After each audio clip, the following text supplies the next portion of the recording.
ኑ ናና ናና ናና ከሚል ንቅል እየተንፈራፈረ ከሚጨፍር ጴንጤ የቴዲ አፍሮ ሺህ ጊዜ ይበልጣል።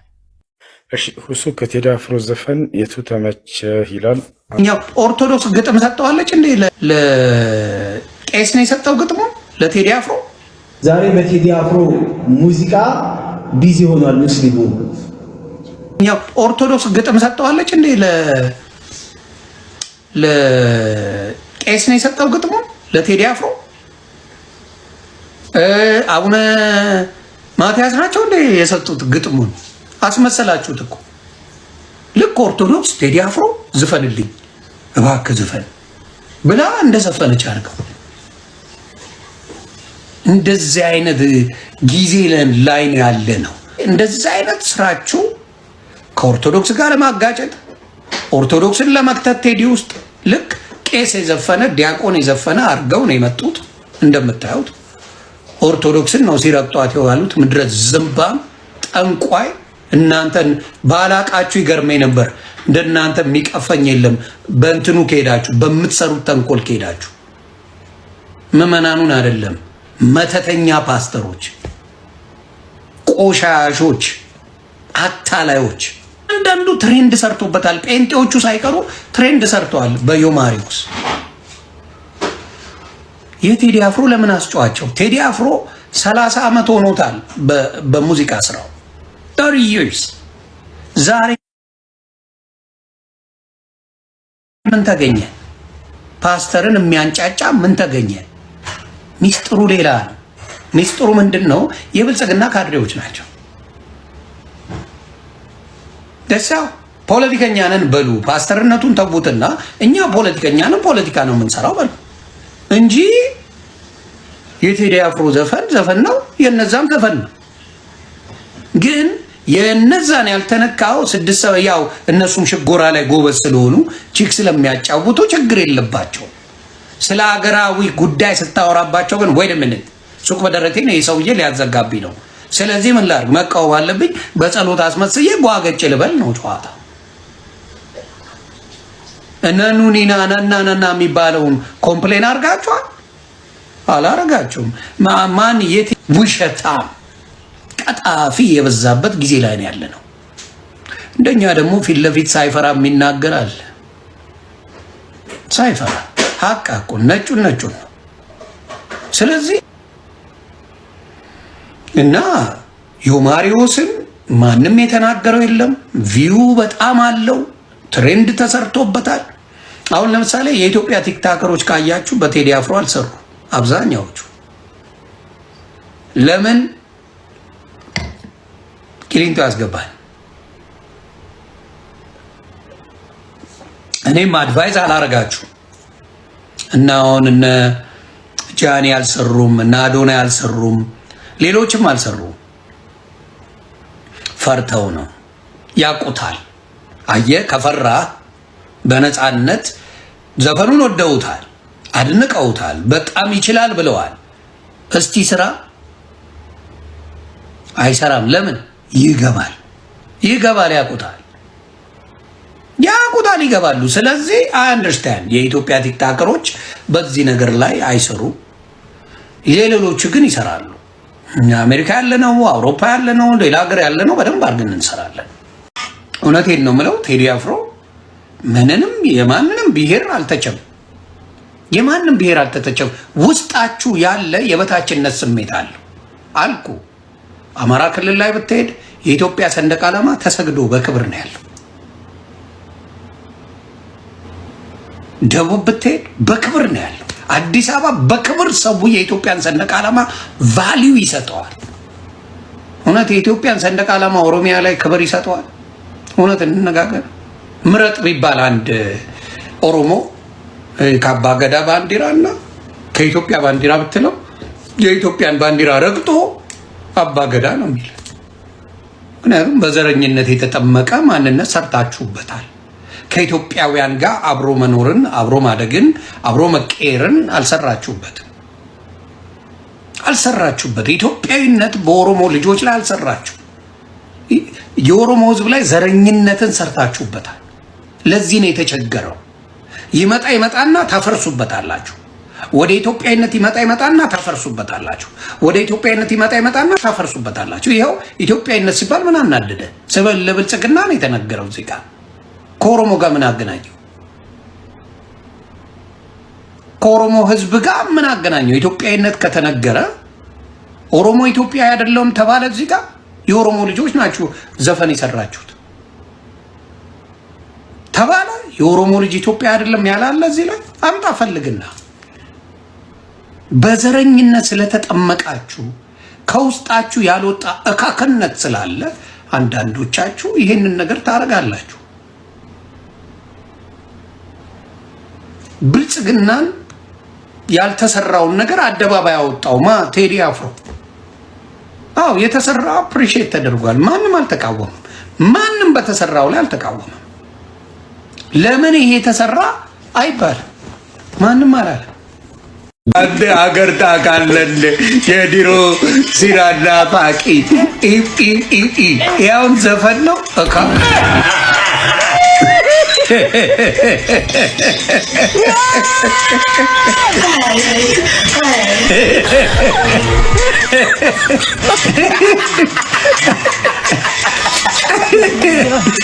ምን አለ ቢቀር? ምክንያቱም ብሔር ስም የተጠራ የለም እዚህ ጋር። አንድ ብሔር ዝቅ አላለም። አንድ ብሔር አልተነገረም። ስለዚህ ማን ዘረኛ እንደሆነ ብቅ ብለህ ከወጣ ዘረኛው አንተ ነህ። ምን ያልከው አንተ ነህ። ስለዚህ ዘረኛው አንተ ነህ ማለት ነው ነው የድሮ ጤናትና ባቂላ እኛ ጥሩ ላይ ነን። እኛ ማን እንደዘመተ እንንገር ምናምን። እውነቴን ነው ፈሳ ጋር ያደርጋል። እና ከዛ አንጻር እንደ ዘፈን አንሰማም አለ እንጂ ከዘፈን ይልቅ ኧረ በጣም ብዙ የሀገር ኃጢአት ነው ያለው እንደው እሱ ላይ በተሰራ እና ቀላሉ ላይ ብዙ ሰው በጣም ቀላሉ ነገር ያስጨንቋል። ሴት ልጅ እንደው ሱሪ ማለት ይሄው እንደው ሪቪሊንግ ያሉና ማለት ነው እንደምንላችሁ የሰውነቷን የሚያሳይ ምናምን አይሁንና እንደው እንደዚህ አይነት ሰፋ ያለ ሱሪ ብትለብስ ኃጢአት ነው። እንደዚህ የሆነ ጤናማ ግጥም ቢኖረውም የሆነ ዘፈን ከተሰማ በቃ ኃጢአት ብሎ ተደመድምና ዞር ስትል ጀግና ግመል የምትውጥ ከሆነ ምን ዋጋ አለው? አይደለም፣ እንደዛ አይደለም። ክርስትና እንደዛ አይደለም። ቀስ በቀስ ታድጋለህ። አለቀ።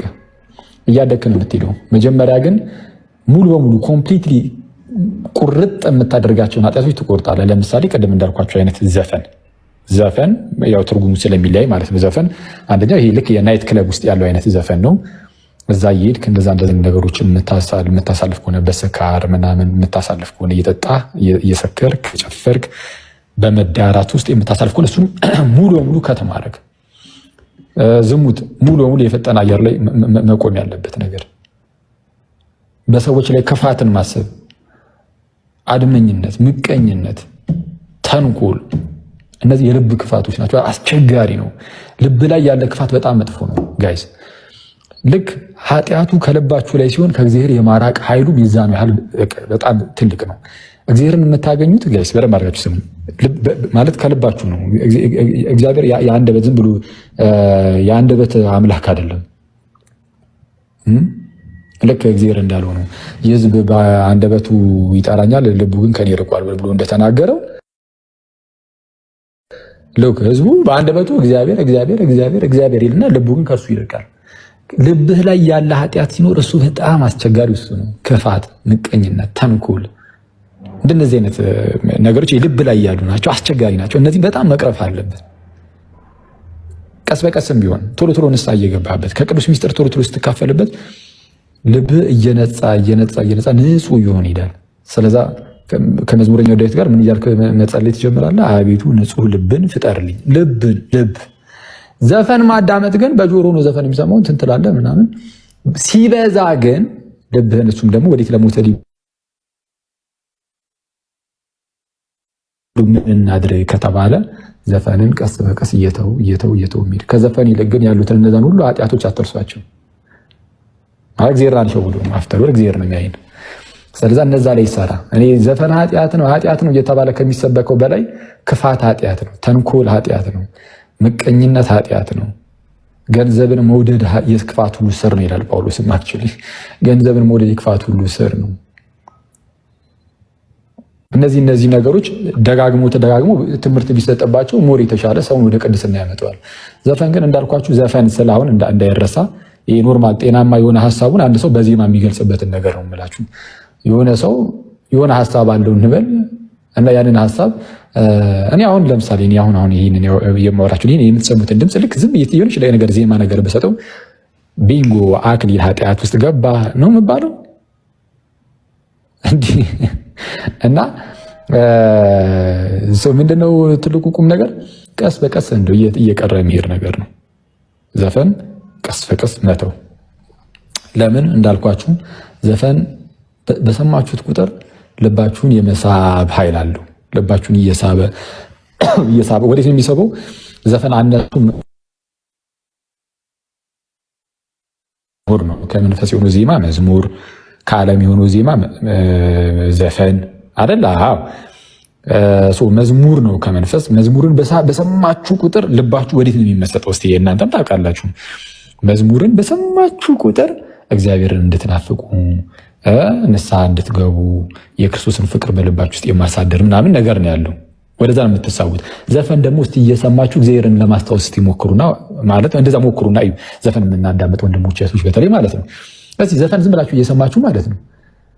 ዘፈን እየሰማችሁ ልባችሁ ወደ እግዚአብሔር ልባችሁን ለመመሰጥ ሞክሩ እስቲ። ይሆንላችኋል? አይሆንልንም? አይሆንም።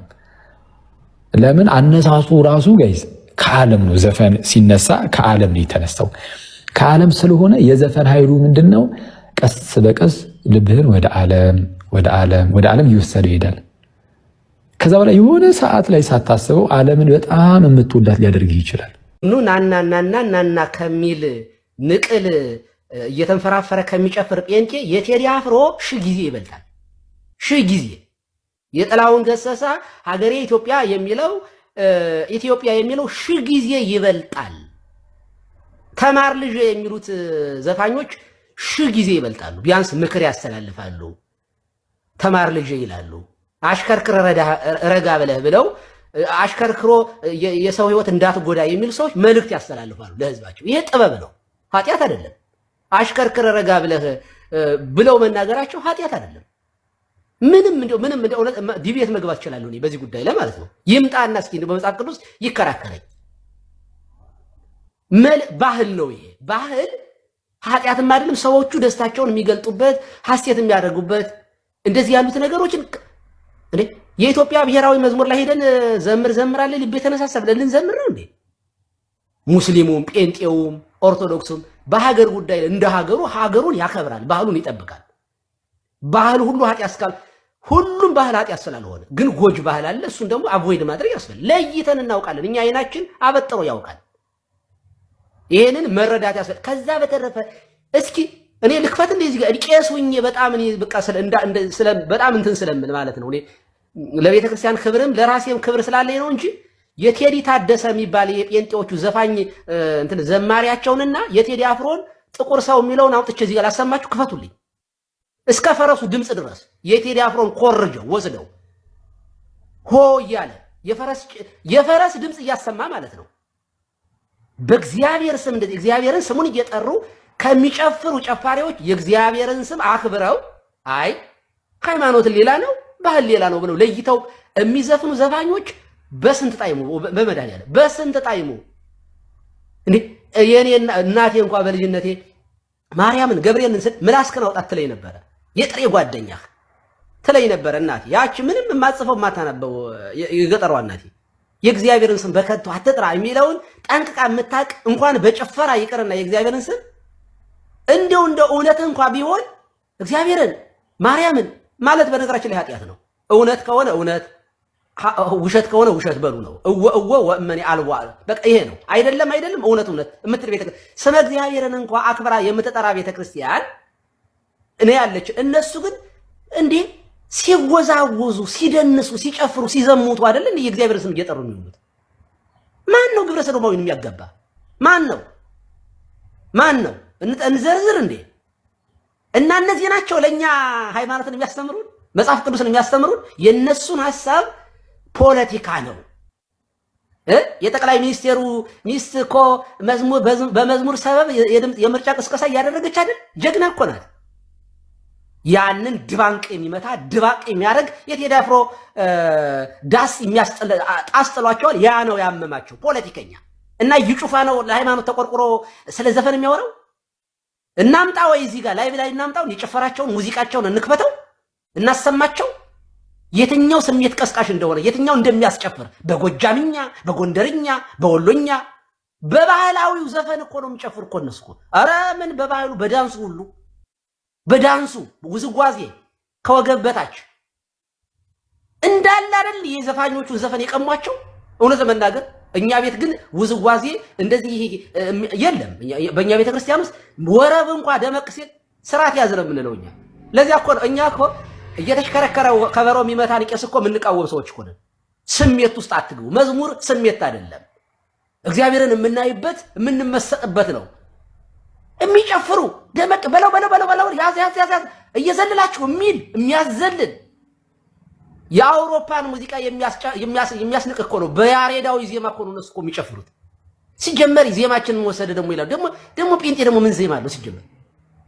በነገራችን ላይ ዘፋኞችም የወሰዱት ዜማችን የቅዱስ ያሬድ ነው። የኛን ዜማ የቤተ ክርስቲያኗን ዜማ ነው የወሰዱት ዘፋኞች እንኳን ቢሆን አለው እኮ። እኛ እኮ መልእክት እኮ አለው እኮ ደረት፣ ጭረት፣ ድፋት፣ አራራይ፣ አንብር ምናምን አለው እኮ ዜማ እኮ አለው እኮ። ምክንያቱም ኢትዮጵያዊ ዘፈን እንኳን ዜማው ያሬዳዊ ነው። የኛ ነዋ ከኛ የተወሰደ ከሌላው ዓለም ጋር አይገጥምም። ዘመናዊው ካልሆነ ባህላዊው ከኛ ነው የወሰዱት ዘፋኞች እንኳን። ጴንጤ ሲጀመር ምን አለው ሲጀመር ምን የትኛው ካልቸር ነው? በኢትዮጵያዊነታቸው ቢኮሩ የነሱም ጭምር ነው። እና ዳንስ ግን አድርገው የሚጨፍሩ ሰዎች አምጥተው ለኛ ሊሰጡን አይችሉም። ጭፈራ እኔ እውነት ለመናገር እኛ መዝሙር ነው ያለን፣ የተረጋጋም የንስሐ መዝሙር አለን፣ የበገና መዝሙር የሽብሸባ መዝሙር አለን፣ እኛ ማይሌት ተገንቦ አለን። እኛ ዘፋኝ አገር ደግሞ ዘፋኞች ደግሞ ከሃይማኖት ውጭ ናቸው። ባህል አገራዊ የሆነ ነገር ነው፣ የተለየ ነገር ነው። ቄስ አይደሉም፣ ዲያቆን አይደሉም፣ መርጌት አይደሉም፣ እነሱ ሌላ ናቸው።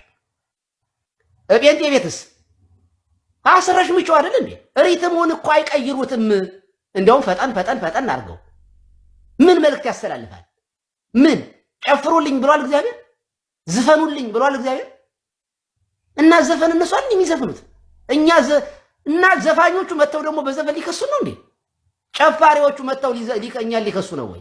አይችሉም። እህሳ ምንድን ነው? የሀገሪቱን መንግስት የነሱ ብቻ አድርገውታል። ዛሬ በቴዲ አፍሮ ሙዚቃ ቢዚ ሆኗል ሙስሊሙ። የአክሱም ጉዳይ የቴዲ አፍሮ ሙዚቃ ምን ያህል ሰውን ቢዚ እንዳደረገው አይተናል አይደል?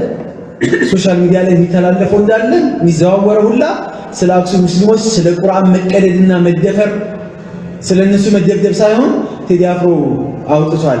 ለዛውም ደግሞ ለመሬማም አውጥቶላታል።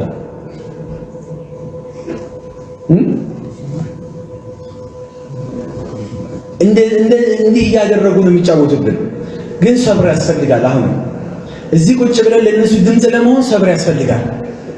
ለምን ተናገርክ ብሎ የሆነ አካል ሊኮረክም ይችላል፣ ሊያስር ይችላል፣ ሊደበድብ ይችላል። ሰብር ያስፈልጋል። ሙስሊም የሆነ ሰው እየተደበደበ አክሱም ሙስሊሞች እንደዚህ ሆንን፣ ሰላት ተከለከለን፣ ሂጃብ ተከለከለን ብሎ እያላዘኑ መመለስ የሙእሚን ባህሪም አይደለም። ሁሌ እንደ አቡበከር መሆን አይደለም፣ እንደ ዑመርም መሆን ያስፈልጋል አይደለም። ሁሌ እንደ ዑመር ብቻም ደግሞ አይደለም፣ እንደ ኻሊድም ከፍ ማለትም ያስፈልጋል። እንደ ሐምዛም ቆራጥ መሆንም ያስፈልጋል። 10 ተመተ አንድ መሰንዘር የምትችልበት አቅም ሊኖርህም ይገባል። ተደብድበህ ብትሞት አላህ ፊት የምታቀርበው ሁጅ አለክ። ሁሌ ማላዘን ወላሂ ይሰልቻል። ሊበቃ ይገባል ብሎ መንግስት ጣልቃ ካልገባበት በስተቀር ለሙስሊሙ ማህበረሰብ ቦታም የለውም፣ ደንታ የለውም ማለት ነው። አክሱም ክልላዊ መንግስት ነው። እንደ ማንኛውም ክልል ነው። እንደ ማንኛውም ክልል አስተዳደር እንዳለ ሁላ አክሱም ላይ ክልል አስተዳደር አለው። እንደ ማንኛውም ክልል አክሱም በፌደራል ነው የሚተዳደረው፣ ተወደደም ተጠላ።